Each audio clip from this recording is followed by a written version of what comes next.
Welcome everyone to Brian's Action Figure Reviews, and we're back with a brand new episode of Retro Wrestle Chat Reviews and Talk. And I'm back today with Tubbs and Rich, and we're going to be chatting about the tribute match for Owen Hart between Bret Hart and Chris Benoit for episode 9. So let's not spare any rubbish and get straight to the match and chat. Enjoy, guys. Welcome everyone to a brand new episode of Retro Wrestle Chat Reviews and Talk. I'm not settling on one name now, so we just use the whole lot. Thanks, Rich and Sippy Cup Tubbs, for coming back for another good old-fashioned chat. So let's get into last week's comments quickly. So from Elaine, a friend of Rich's, I just watched the latest review. Some notes for you. Owen won the King of the Ring in 1994, which led to the match at SummerSlam, not 94, not 95. The Bret Benoit Nitro match was in October 99, which is this week's match. And also, how great a seller was Bret back in the day. When I was younger, I always thought he was genuinely hurt. And she laughs at Bret being called the WWE's Captain America. Nailed that. Maybe that's why you love Bret so much. As always, awesome review. So, we have one other comment. And that's from, well, two comments from the same person. That's Boogie Bop, who we showed paralyzing Tubbs last week, which was great.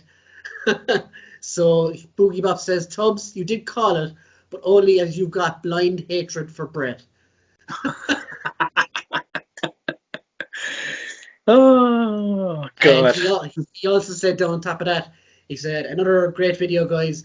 Tubbs, what's the deal with drinking from the cup? Can you not sip it without looking like a serial killer? Which is where our new nickname for Tubbs, Sippy Cup Steven, has come from now. So this week's match was the exhibition match between Bret Hart and Chris Benoit from WCW Monday Nitro in 1999. First off, we said it last week, but I'm going to say it again. We're judging this.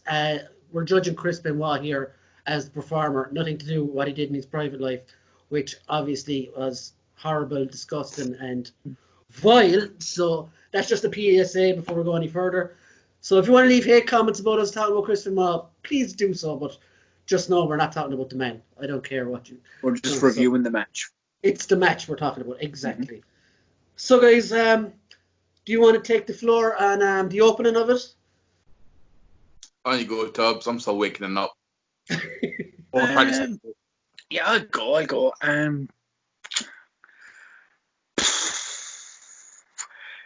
Where to go? Okay. Well, this, yeah, I enjoyed this a lot. I enjoyed the match. I don't know if it hit home as much as I remember it, though. I mean, it's a great match for, like, you have to look at it. It's not a storyline match. It's an exhibition between two fantastic wrestlers at that time. You know, just having a tribute to Owen Hart's memory, which I thought was fantastic. There was a lot of freaking things attached to this, like, you know, like you could see Bret was rattled throughout this match, like he really was, like, and you know, and Benoit seemed very conflicted as well because he trained with the Harts, so he, you know, he had a pass with them as well. But there was a couple of things I didn't like. I'll get to that later, but I just thought it was just a really good old school ground and pound technical match. You know, and it was a great tribute as well, just to have him go out and just, you know, tear the house down, you know, for Owen. Like, I thought it was a lovely tribute match, but there was a few factors in it that I don't know. I was just going, I don't know, but we'll get to that later when we're breaking it down more. But yeah, I mean, overall, it's a really, really good match. There's a couple of spots in it that I really enjoyed, other things not so much, but yeah. Solid as it could be for the night, I suppose. I gotta say, for myself, the opening was great with Harley Race introducing it and stuff. And I've heard a lot about him in WWE and all that. I've never seen much of him, if I'm going to be honest. Harley Race, he's always been known as this legend figure or whatever. But as they come out, it was so weird hearing Chris Benoit's music again. Fucking to start off. But even more weirder was hearing that WCW Bret Hart music. It never landed with me. It just never did. Go on. So, like, getting into the match then, like, I suppose it's hard to talk about it in sections because I compared it so much to the match we watched last week, whereas which is easy to do because Chris Benoit also trained with Bret Hart, so it's a similar style in a way. But it was like last week's match, but with a grittier version of Owen, if that makes sense. Yeah. I So mean, it it was- was. No, I go mean, on. like, this match alone, like, what was good about this match? It didn't matter who won. This match, like, it didn't matter who won. It was all about just putting on this show kind of thing. And both these guys went on and put on a great show. And I think that was the very key thing to this match. It was a tribute match. It wasn't like, if I beat you, I'm getting a title shot or I'm better than you. It was down to the general performance. And some of the things that these guys were doing, I'm just putting it out there. You can't, we said it, no one can do a better sharpshooter than Bret Hart, but no one can do a better crossface than Benoit. I'm putting that out there. See, when you see him lock that crossface, I was like, holy fucking shit. That dude means fucking business, right? Like, it's fucking, he had it proper locked in. You see it in his arms, but you also see it in his fucking face expression. Like, he's like properly fucking like locking that in to be like, holy shit. Like, you don't get that from fucking Sasha or fucking Daniel Bryan. You know what I mean? Like, they're doing it, you know, like there is moments I was a bit like, phew. But like there was just like from these two guys watching them, like how technical wrestlers these are, and I think they even said during the match, like this is just like a dungeon match to these guys. Yeah, definitely. That's what it was, and it was put out there like this is going to be a grappling kind of match. So I think to a lot of people who watch wrestling now and haven't watched like wrestling from that time won't appreciate this match. They won't get this match because there's not crazy stunts or crazy finishers and all that kind of in this match.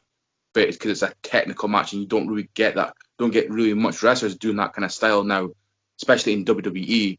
I think just watching this match and seeing certain things that these guys were doing, and it was just basic things that are now forgotten because they're so.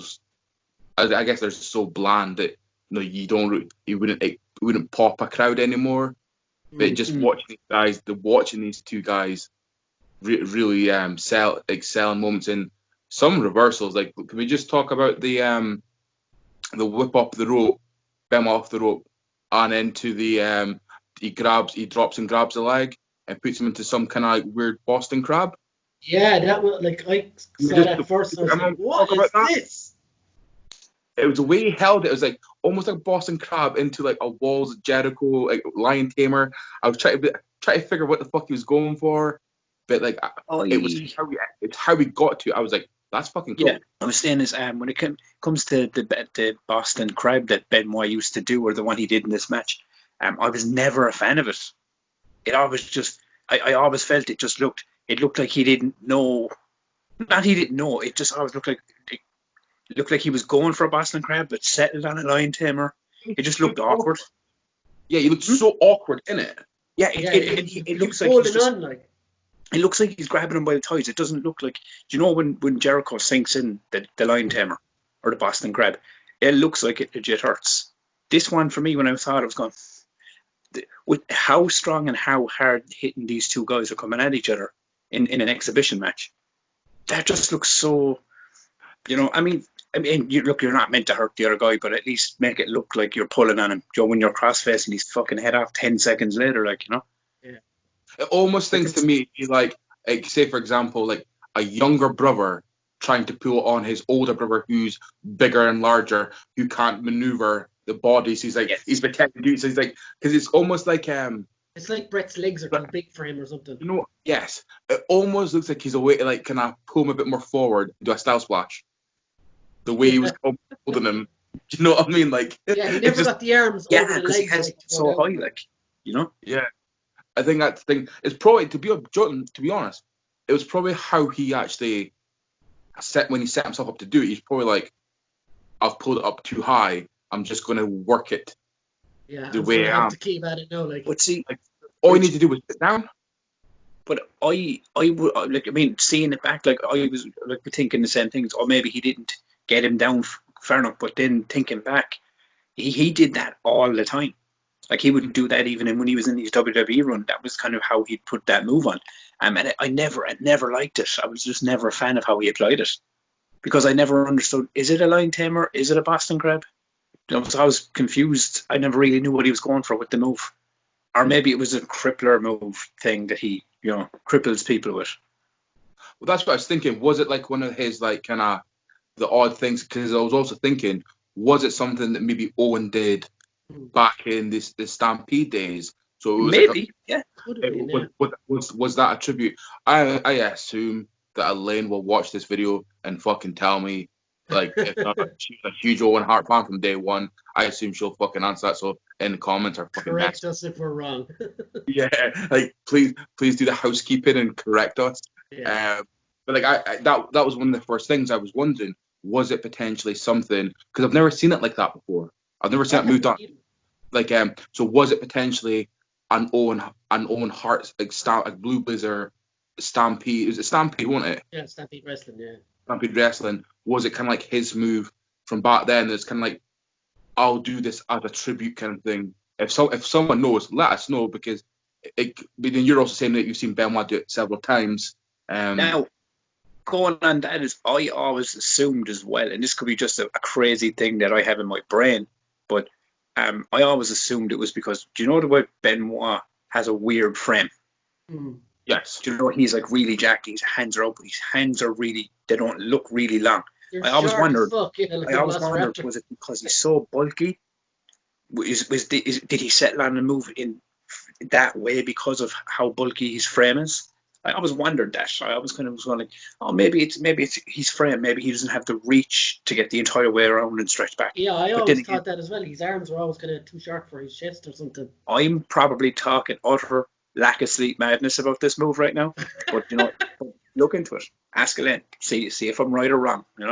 This is I'm how not we going to learn. ask Al, because she's going to watch this and she'll do the housekeeping for us and let us know.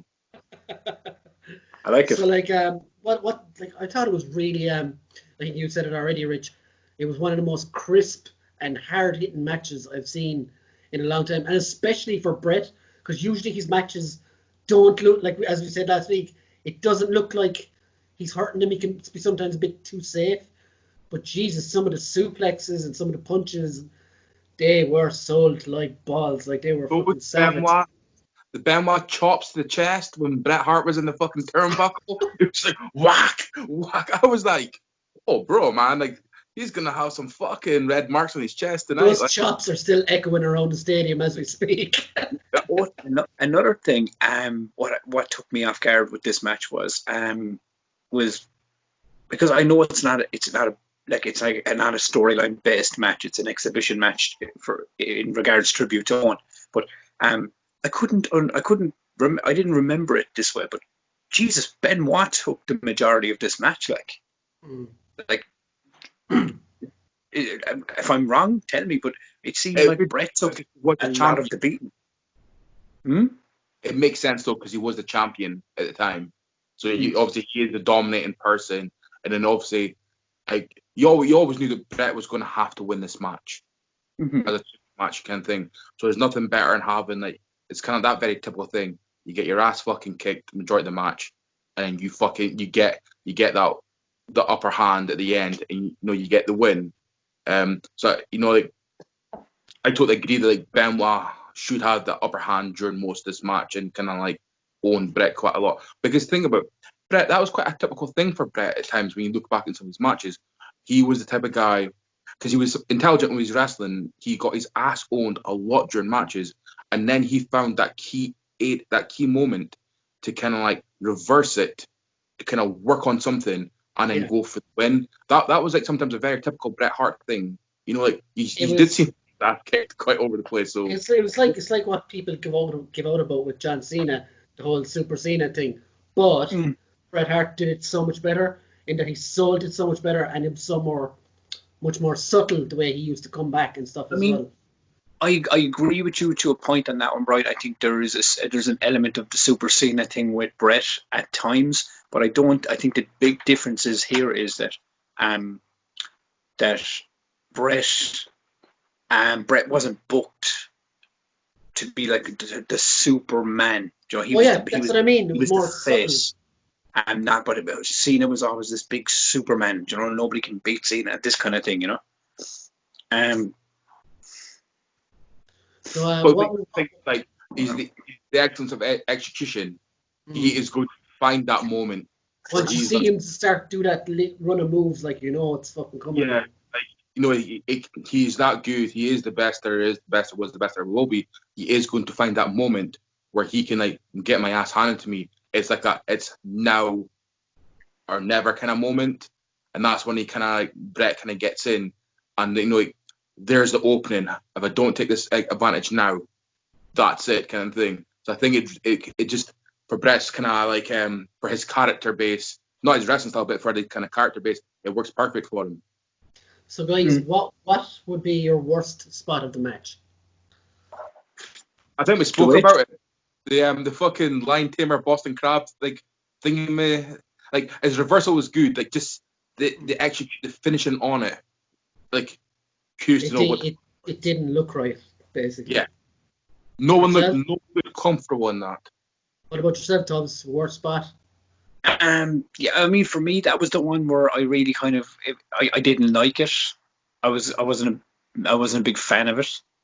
In the match itself, that was the move. I think that was like obviously, do you know what I mean? Like you look at some parts of it and stuff. You're not going to be like last week when we watched Owen versus Bret.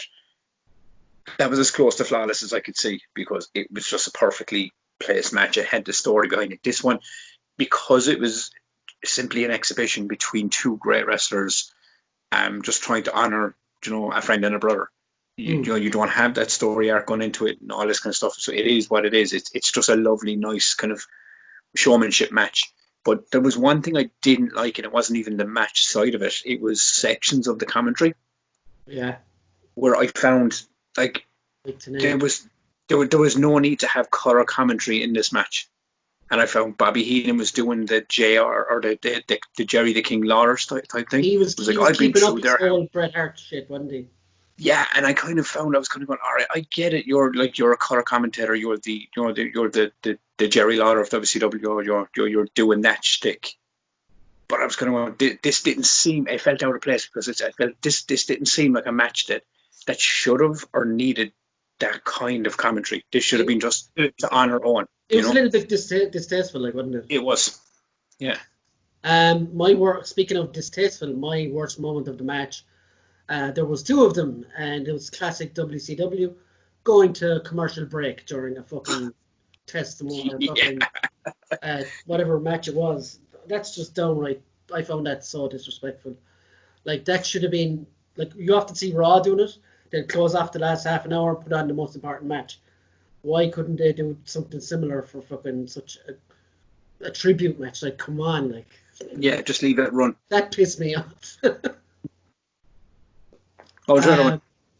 No, that's it. I thought the match, as for moves itself, there wasn't really a lot I didn't like. Obviously, the Boston Crab thing didn't look right, but I can give that a pass really. But what's your best spots then in response to that? Seeing both boys execute their submission moves on each other. They're the best. They're the best to execute them, and it's just like we don't see these wrestlers no more unless we go back and watch. Unless what we're doing, and we go back and watch old matches, and we've seen these moves done multiple times of recent. Probably maybe not the sharpshooter these days, but the last person who probably pulled off in their kind of moves was The Rock. Correct me if I'm wrong. He was the last person I've kind of seen of. Natalia does it. Natalia does it in all her matches. Do you know what I mean? But yeah, male superstars. You never see her wrestle though, so you fucking forget about it. She was on Raw this week, man. Yeah, like I'm saying, it's a rare thing. It's a shame. It's a rare thing.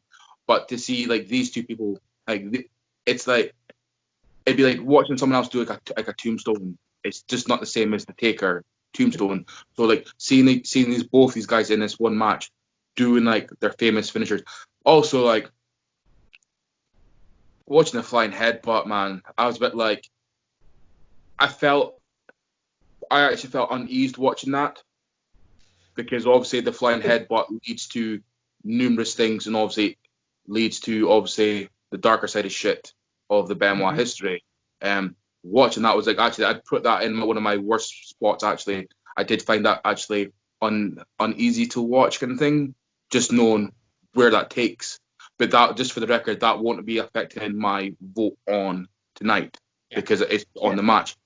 I did think that was, I mean, he landed on Bret's shoulder so fucking brutal. He's headbutted like that. Oh, he fucking banged his head up. I just found it so, like, I knew he was going to do it. And it's the first time I've seen him do it since everything.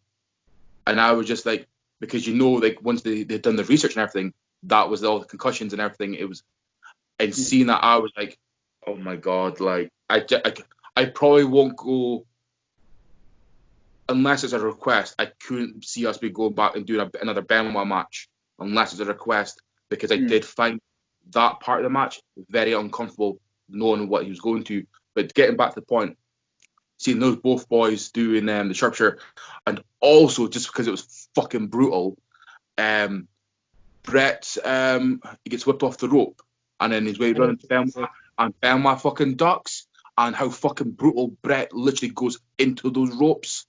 I was just like, that's fucking brutal. Like, I was so fucking sore. Like, that's a fucking highlight, just because how the both sold it. And Benoit gets up, then you see Bret being like, I've got to get my ass out the fucking ring. Yeah, you could actually see him take a breather. Like, yeah, like, I need to fucking catch breath. Like, come on, like, just that was nothing to the match, but it was just sold it how it was pulled off. Like, that was fucking awesome. So there's my highlights. Okay, so I'll let you go last this time, Tubbs. I have three. You named one of them with the rope spot. That was fucking savage. I didn't see it coming, and I'm seeing him flying off the ropes. It's like, fuck. And then, as I said, the after effect of him getting out of the ring, and you see his face, is like, he did actually take a breath like afterwards. Also, I absolutely loved the reversal. Like when Benoit was trying to get him into the crossface, and Bret gets him into the sharpshooter. I was like, oh my God, it's fucking amazing. And there was a time as well when Benoit, I think he went off the ropes, and Bret just kind of fucking turned and goes, whack, elbowed him into the face, and Benoit He reversed the clothesline. Yeah, he fucking clattered him. And like, I'm a massive Bret Hart fan, and I've seen dozens of his matches, and I've never seen him do an elbow like that before. And I was like, whoa, that was fucking wicked. That's a WTW elbow. I mean, they didn't pull any punches in this match, literally. Like, you know, they went for it. Like, it's like we were saying about Owen last week. These guys would have wrestled each other hundreds of times. Exactly. So they're so safe with each other as well, so they could go balls to the wall. Like, what about you, Tubbs? What's your favorite moment or moments? I had four, because the match had a lot of moments. Like, as I said about the commentary in certain spots I didn't like, but there was more moments I liked than what I didn't. The headbutt, as Rich pointed out, I just seeing that after so long. But as Rich pointed out as well, it made me uncomfortable seeing it, because of, you know where this goes, you know where that story's headed. The one you pointed out with the crossface into the sharpshooter as well, I thought it was a savage reversal. Kind of reminded me a lot of Bret Hart, Mr. Perfect. Yeah. From the figure four into the sharpshooter at SummerSlam 90. But and obviously my one of my biggest pops of the whole match was what she said was the ducking clothesline and coming clean into the ropes. And Bret like I literally died off the ropes. Like, but my favorite spot of the whole match was, I don't know if you spotted it or caught it, was when they did the spot from Mania 10. The tombstone. Where he goes up back off the rope and he tilt-a-whirls him up. Oh, yeah. Traps him. When I saw it happen, I was like, oh my God, that is fucking fantastic. They literally did the spot they did in Mania 10. And how high off the ground did he get as well when he fucking jumped the fucking... He just... But it was, and that's why it was because when they did it, I popped for it. I was like, oh my god, that's the spot, because we had watched the match last week, and I remembered, it was clear in my head. I was like, they recreated the spot. I loved it. But it was just things about the match, man. Like hearing Bret's WCW music was weird. Yeah, Really Seeing weird. Benoit wrestle, seeing Benoit in general after not watching anything of Benoit's in so long was weird. Going back to what you were saying about the commercial break, when it cut off for the commercial break, it was so weird because now you know the story, and then you look back at this match, and then he goes and does a suicide dive, and they go, he's done a suicide dive, and they cut it off to a break. I was going, that was so badly timed. Because of the information I have in my brain. It means nothing to the match. It was just the information in here. I was going, Jesus Christ, bad time words, But yeah, no, I mean, as I said, those spots I thought were fantastic. There's some things I didn't like, but yeah, I mean, it was a good show nonetheless. So. And right winner in. Oh, of Bret? course. Yes. Yeah, of course. It couldn't have been any other way. I wouldn't have minded Benoit winning either, if I'm honest, because And I don't think a lot of the greats go out on their back. And Benoit was the champion at the time, so maybe I don't know. But anyway, Bret was. But I think it was because it's the tribute to Owen, and people. Oh no, I know. And to me personally, I don't know if you agree with this, Rich or Brian. If Benoit had won that match, I don't think it would have mattered, because the whole point is to put on a tribute match of to a quality that Owen was used to working. Yeah. To the quality that Owen, to the level he would have worked. And I think that was the whole point of this match, because it wasn't about who won or lost, or and did you notice something at the very end where you were on about Harley Race? The start was great to see Harley Race out there and stuff, and then the two boys are doing the hug in the ring. You can see it; it's genuinely a nice moment where they are hugging and stuff. But when they get out of the ring, Harley Race goes to shake Bret Hart's hand. He kind of just sidesteps him and grabs out of Benoit. I was like, oh my god. He probably didn't mean it, obviously, but he was just probably so He emotional. was just being Bret. He was just marking out for himself. I'm Bret Hart. I'm a mark for myself. I'm Captain America. This is Canada's ass. Captain Canada, Captain Canuck. Captain Canada. So, what would you guys score out of 10? Rich is not happy with me watching this. Dude, I'm just trying to stay awake right now. See, the funny thing is, right, people are going to be like, what time are they filming this at? I'll tell you right now, it is actually only 9:45, but we've all had shit fucking sleeps, and it sounds like we've had them together, which is awkward. Those boys are on an island, so they might have. It wasn't awkward till you said it. I'm away up in fucking Scotland, so I didn't have an awkward sleep with these two boys, kind of thing. I've had like 2-3 hours sleep, so I'm just fucking trying to awake now. We're all syncing up. We're like women. Oh my god! Anyway, high scores, guys. On you go, Tubbs. I give it a 9. It was good enough to give it a 9. I would give it a 9 also. And Rich? 8.5. Yeah, that's still a solid score, dude. So yeah, that's a pretty good score and a pretty good match. So guys, like, any final thoughts before we put this one to rest? Oh god, that was a bad choice of words. But anyway. Hey dude, they said suicide dive in this match like 4 times. So, True. I'm pretty sure we're alright. So, any final thoughts on this match before we say goodbye? It's just fantastic to be reminded of two classic wrestlers, despite where they are now or what they have done, kind of thing. It's just been like, remember like what they have done in light of good for entertainment, all these kind of things. I think once again, like, for everything that the man has done, like, he is scum. He's pathetic. He doesn't, me personally, just don't agree with anything. Should we talk about this for a second before we go? Go ahead, Rich. But it's just like, people need to also remember the things that you have done. People are so quick to remember all the negative things, and I think when I use the word negative, it is actually kind of not making it sound as serious as what everything is. We don't. But like just remember like how good of an in-ring wrestler he was, and that's why we're doing this match. It was not about what he done outside the ring; it was about the performance inside the ring. And it was kind of nice just to be reminded, dude, fucking wrestle, dude could put on a fucking match, dude could make people look good, dude could fucking sell. Dude was pretty much a decent all-round wrestler. You know what I mean? I will be honest with you. He was one of my favorites up until. I know you told me that. Like he was meant to be fighting. I think he was meant to be fighting CM Punk for the first time ever. On ECW, yeah. And like when I heard he killed himself, he came out first that he killed himself, and I was absolutely gutted, man. My heart was broke. Like again, like after Eddie Guerrero, and then when you find out, I think they had a tribute show on Raw on Monday about him, and then like a day later it was revealed, the whole story came out, and I was like, you fucking cunt. Basically, well, like my view on it is this: it's like what Rich was saying about that is it's the whole point of this show is to review the matches that either we pick or our commenters request from us. That's the whole point.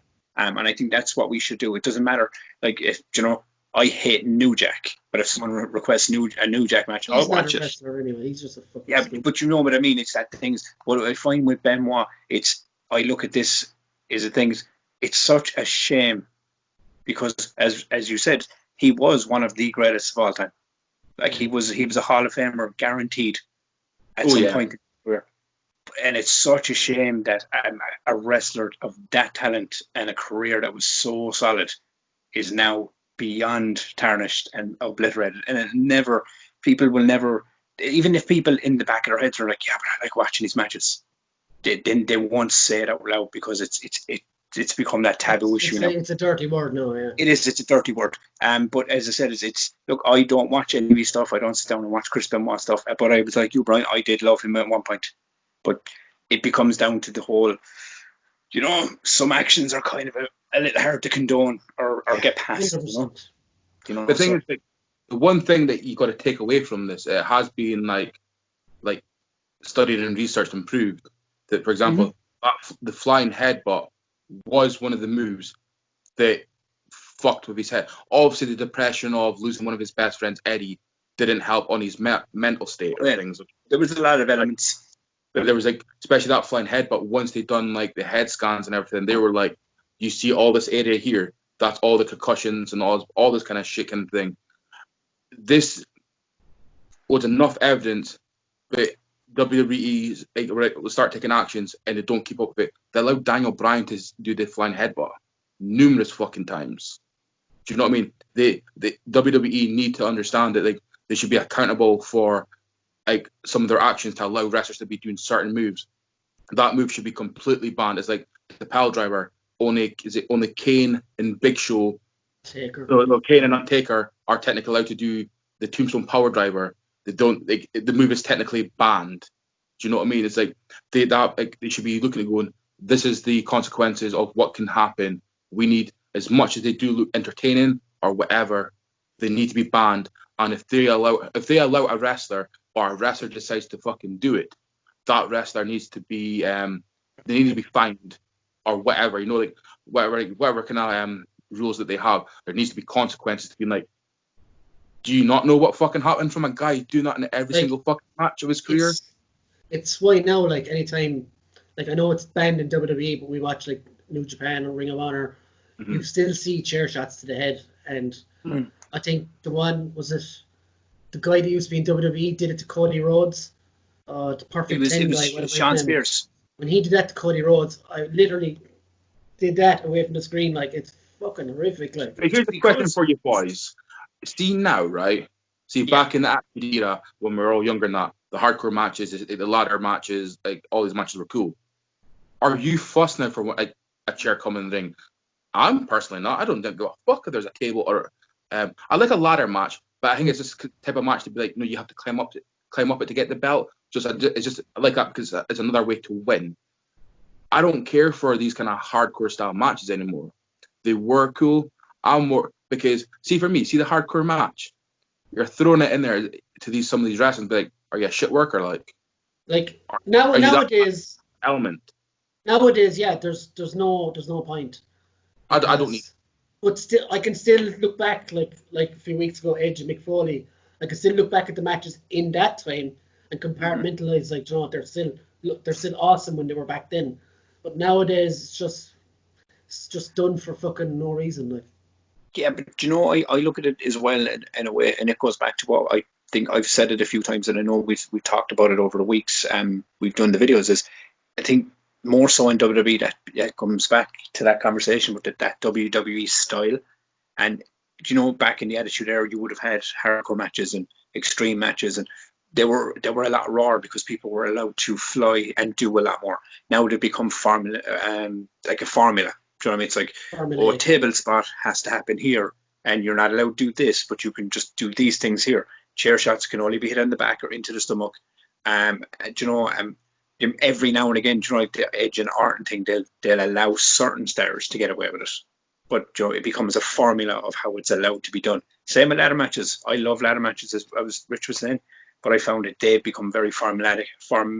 Formula. I can't even say the word because I'm so Formulaic. fucking. There you go.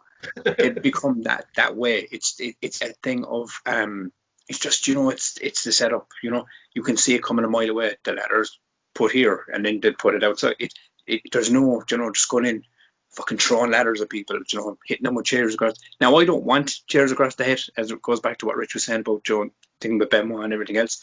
I can do without all that because, you know, I like my hardcore wrestling, but I don't need it to be the way it was back in the day because you kind of saw what happened to people. You'd rather it just be good wrestling. I just want good wrestling. The way you do it now is the way that, like, kind of like I feel like Matt Hardy kind of created, and obviously everyone started doing it. Is you do it on those cinematic matches. Yeah. No, where you're out, you know, like where you're outside and you're using your environment. That to me makes sense. Like a specialty match. In a ring, nah. It goes back to the kendo stick kind of thing. You know, you don't need that. It's pointless things to have in a fucking match now. You know, I'm in it to. I'm wanting to see. When I watch a match these days, I want to see them do what they should be capable of doing. It's an in-ring performance kind of thing. Because when you're signed up to do these events, you should be that good. You'll never get a hardcore match what you got back in the fucking 90s to early 2000s. You'll never get that now. You know what I mean? Like that's we've moved on from it. Getting back to the point though, the federations need to be held accountable for knowing that like these things are causing massive health problems to wrestlers, and it's not just the safety of that wrestler who's performing it, it's the safety of the person who is in the ring with that person, but also the people who deal with the wrestlers outside the ring. I mean outside of the business. It's a big thing. Like the federations need to be held accountable now. They've seen the worst case scenarios of what's happening to these wrestlers. Do you know what I mean? Benoit is the prime example of what can happen, and now they need to step up more than they did back then.